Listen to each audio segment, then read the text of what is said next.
যে মাঝখানে যে ডিজেল, আমি ভাবছি ডিজেল আনা বন্ধ হয়ে গেছে, কিন্তু হয় আজকে আইসা যখন এটা আপনার একটা ফুটপাতটা পাইলাম, তার মানে কি ডিজেল আসতেছে, এখন পাইপলাইনের মাধ্যমে ডিজেল কিন্তু আসতেছে। আমার কিন্তু এই কয়েকদিন জানা ছিল না। প্রথমবার যেহেতু ডিজেল আসছিল, 1 মাস আসছিল 25,000 মেট্রিক টন, পরে আসছিল 40,000 মেট্রিক টন পরের মাসে। এরপরে যে খবর কিন্তু আমরা জানি না। এখন কিন্তু নতুন করে আবার এই মন্ত্রীর নিজের বক্তব্য কিন্তু প্রকাশ হলো যে আরো বেশি চাচ্ছে, মানে আগে যা আনতো তার চেয়ে অনেক বেশি আনছে, পরিমাণটা কিন্তু বলে না। এবং দেখেন কোন পেপার পত্রিকায় পরিমাণটার কথা উল্লেখ করে নাই। মানে আমাদের দেশের যারা মিডিয়াতে কাজ করে তারা এতভাবে, তারাই মূলত আসলে আমি মনে করি এই যে মানুষের এই যে হাইপটা আরো একটু বললে আরো বেশি করে প্রচার করে, এই প্রচারটা আরো ব্যাপক আকারে ধারণ করে। আমরা তো সবসময় কথা বলি এটার জন্য, আমাদের একে সবাই কিন্তু ভারতের দালাল হিসাবে বলে যে আমরা ভারতীয় দালাল। এখন আমি কিন্তু সবসময় কথাটা বলি যে ভারতের সাথে আমাদের সম্পর্কটা রাখা খুবই জরুরি। আমাদের সবকিছুর জন্য ভারতের কাছে সবসময় যাইতে হবে না, এটাও সত্যি কথা। কিন্তু ক্রাইসিস মুহূর্তে কিন্তু আমাদের ভারতের কাছে কাছে যেতে হয়। যেরকম আমরা ক্রাইসিস মুহূর্তে আপনার ডিজেল আনতেছিলেন, ডিজেল আগেও আনছিলেন, এখন বিরাট ক্রাইসিসের মুহূর্তে আপনার আনছেন, কাঁচামরিচ আনছেন। এই কাঁচামরিচ 400 টাকা বাংলাদেশ হয়ে গেল গা। এটা যদি আপনার না আনতো, আপনি যে রাশেদ বাজার বলেন না 700 টাকা, হ্যাঁ 700 টাকা হইতো। এই কাঁচামরিচ যখনই আপনার ইম্পোর্ট অল্প সময়ে ইম্পোর্ট করার জন্য অনুমতি দিছে, অল্প সময়ে আইসা পড়ছে, যে কারণে কাঁচা মরিচের দাম কিন্তু 200 টাকার মধ্যে আইসা পড়ছে অলরেডি। এই কথাটা কিন্তু আমরা সবসময় বলি যে ভারতের প্রতি যে আমরা ডিপেন্ডেন্ট, সেটা বলবো কেন? কিন্তু আমাদের সরকারের পররাষ্ট্রমন্ত্রী কিন্তু, বা আমাদের সরকারের যারা মন্ত্রী পরিষদে আছে বা সরকারি লিডার আছে বা বিরোধী লিডার আছে, এরা কিন্তু কোনোদিন স্বীকারই করতে চায় না যে ভারতের কাছ থেকে আমাদের কোনো সহযোগিতা নিতে হয়। যেমন আমি একটা বলি, আমি এটা একটা ফটো কার্ড আপনি আসতেছে বারে বারে, যে তুরস্কের পররাষ্ট্র নাকি বলছে যে বাংলাদেশ বিশ্ব সম্প্রদায় থেকে হারিয়ে গেছিল, এখন আবার ট্র্যাকে আসছে, লাইনে আসছে।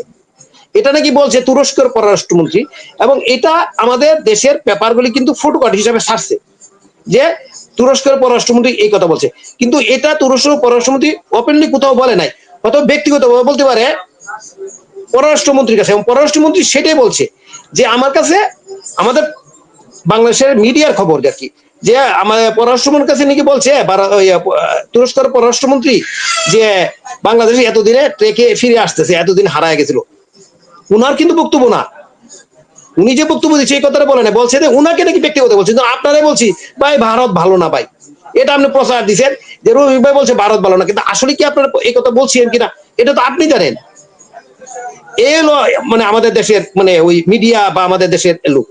আপনি যত কিছুই বলেন না কেন, ভারতের বৃহত্তম প্রতিবেশী দেশ, ভারতে অনেক অনেক বড় জায়গা, অনেক জায়গা নিয়ে এখানে অনেক আপনার বিশেষ করে আপনার কৃষি পণ্য আপনার উৎপাদন হয়। কৃষি পণ্যের মধ্যে এছাড়াও কিছু হয়, এটাও কৃষি পণ্যের মধ্যে ধরবো, যেমন তুলাও আমি কৃষি পণ্যের মধ্যে ধরি, কারণ তুলা তো গাছ থেকে হয়, যেহেতু তুলা ব্যাপক পরিমাণে তুলা আনতে হয়, যেটা গার্মেন্টসের ইন্ডাস্ট্রির জন্য সুতা তৈরি করে আপনি এক্সপোর্ট করে, এবং আপনি তুলাও ইম্পোর্ট করে, এবং সস্তা দামে তুলা এবং আপনার সুতা দুইটাই পাওয়া যায়।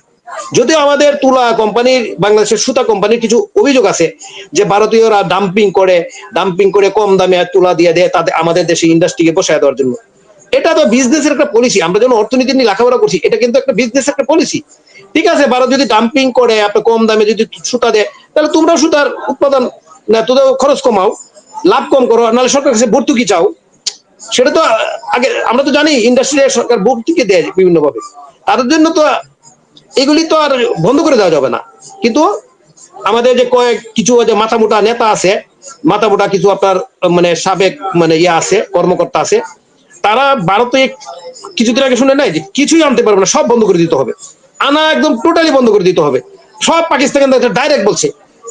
আমি কিন্তু গত দিনে একটা আমার নিজের ভিডিওতে বলছিলাম যে আপনি এতে কাঁচামরিচ ওখান থেকে আনেন, ডিজেল তাহলে ওইখানে যান কেন, ডিজেল আনেন ওইখান থেকে। আমি তো আরেকটা কথা বলছি, যদি ভারতে যদি গ্যাস পর্যাপ্ত থাকতো তাহলে ভারত থেকে গ্যাসও আনলো, হয়তো পর্যাপ্ত ভারতের এই গ্যাসের ক্রাইসিস থাকে, সুতরাং তাদের আনতে পারতেছে না, এই জন্য ডিজেল আনতেছে। আরো কত কিছু আনবে, আপনি যত কিছু বলেন না কেন, আপনি ভারতের একটা বৃহত্তম প্রতিবেশী দেশ আমাদের, তাদের সহযোগিতা আমাদের নিতে হবে। মাগনা তো নিচ্ছি না, এটাও ঠিক আছে, মাগনার জন্য নিচ্ছেন না ভালো কথা, তাহলে আপনি পাকিস্তানে যান না কেন? এতই যদি পাকিস্তান পিটি হয় তাহলে যান না কেন? কেন কাঁচামরিচ পাকিস্তান থেকে আনে, কেন ডিজেল পাকিস্তান থেকে আনতেছেন না? এইগুলি আসলে জানেন, আমরা আসলে বলতেছি, আমরা এক সময় আমরা অনলাইনে ছিলাম না, মানুষকে সচেতন করার মতো লোক ছিল না, তারাই এক চিঠিয়ে বলে গেছে ভারত বিরোধিতা।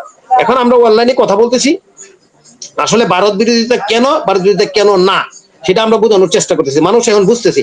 আমাদের সরকারের গতকালকে কি বিবৃতি আছে দেখেন, আপনি যেটা বলছে আপনার রাশেদ ভাই অলরেডি বলে আছে, পররাষ্ট্র মন্ত্রণালয় যে ভাষাটা ইউজ করছে সবাই এটা নিয়ে সমালোচনা করতেছে, আমাদের দেশের সাংবাদিকদের সমালোচনা করছে। এই ধরনের ওয়ার্ড আপনি পররাষ্ট্র মন্ত্রণালয়ের বিবৃতিতে ইউজ করা যায় না, করা উচিত না। আর রাশেদ ভাই একটা কথা বলছে ঠোঁটরি, যে এক্সপিরিয়েন্স যদি না থাকে তাহলে তো আপনি ভাষাটা এরকমই হবে। আপনার কূটনৈতিক ভাষাটা আমি সবসময় বলি যে অত্যন্ত আপনার গভীর ভাষা থাকে। আপনি কূটনৈতিক ভাষা এমন ভাবে বলা হয় যেটা বুঝা, মানে যারা কূটনীতিক তারা বুঝে, কিন্তু আমরা সাধারণ মানুষ বুঝবো না।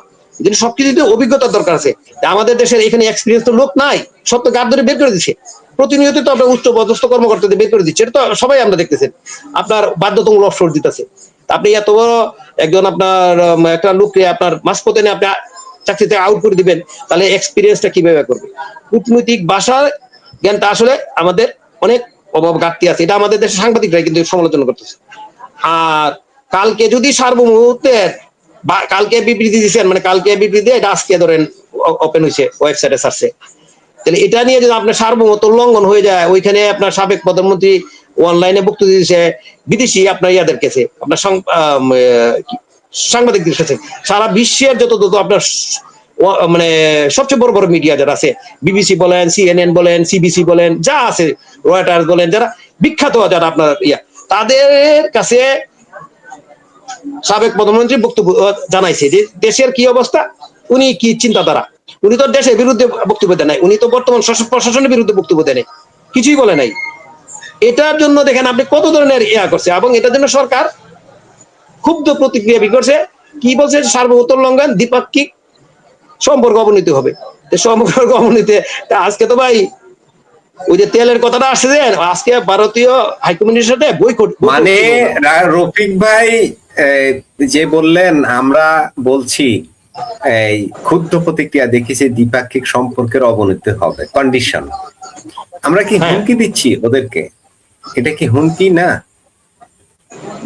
শুনেন, আপনি আছে না, আপনি বিড়াল আছে না, বিড়াল আর বাঘ আছে না, বাঘ যদি সামনে যায় বিড়াল দেখেন কি করে, খেলবো খেলবো খেলবো, কিন্তু বাঘ কিন্তু চুপচাপ থাকে, কিন্তু বাঘ জানে যে আমি তো লাত্তি মারিতে মরে যাবো গা। আসলে বিড়াল একটু লাফালাফি একটু বেশি করে। আমি এটা আমার দেশকে মানে ছোট করবো না, আমার দেশকে ছোট করার জন্য, কিন্তু এই ধরনের বক্তব্য এরকম আসে, উদাহরণটা কিন্তু এরকম হয়। শেখ হাসিনা যদি ওই ভারত থেকে বক্তব্য দেয়, তাহলে কি উনি কি দেশে প্রধানমন্ত্রী হয়ে গেছে গা, বা ভারতীয় দেশে একজন ক্ষতি করছে, বা দেশে কি আপনার বলছে জনগণকে যে আপনারা ইয়া করেন, আবার সরকারের বিরুদ্ধে ইয়া করেন, ঝাঁপায় পড়েন? এইগুলি তো আসলে ইয়া না। আচ্ছা, সুতরাং ওইগুলি আসলে বলা আসলে আমি ইয়ে করি না, ব্যাপারটা এরকম। সুতরাং ওই যে কূটনৈতিক ভাষাটা আপনি হুট করিয়া আপনার সাথে আমার একটু মতবিরোধ হয়েছে, তাই বলে আপনি আমার বলছেন আপনি বিয়ে করে দিবেন লাত্তি দিয়া, ওই ধরনের স্বভাব ছাড়তে হবে। এখন আপনি চিন্তা করতে হবে যে রফিক ভাইয়ের আসলে আমার দরকার আছে কিনা। এখন আপনি এই মুহূর্তে মনে করছেন যে দরকার নাই, ধর বাদ, রাশেদ বাদ, আমার দরকার নাই, এরকম বহুত গেস্ট আমার আছে, করতে পারে, কিন্তু পরে আবার চিন্তা করতে হবে যে আসলে রাশেদ আর রফিক এই গেস্টটা আমার দরকার আছে কিনা, সেটা চিন্তা করতে হবে। মানে সব সারা বিশ্বেই এটাই তো কূটনীতিক, এইটাই তো আমাকে সবাইকে ধরেই আপনার আগাইতে হবে।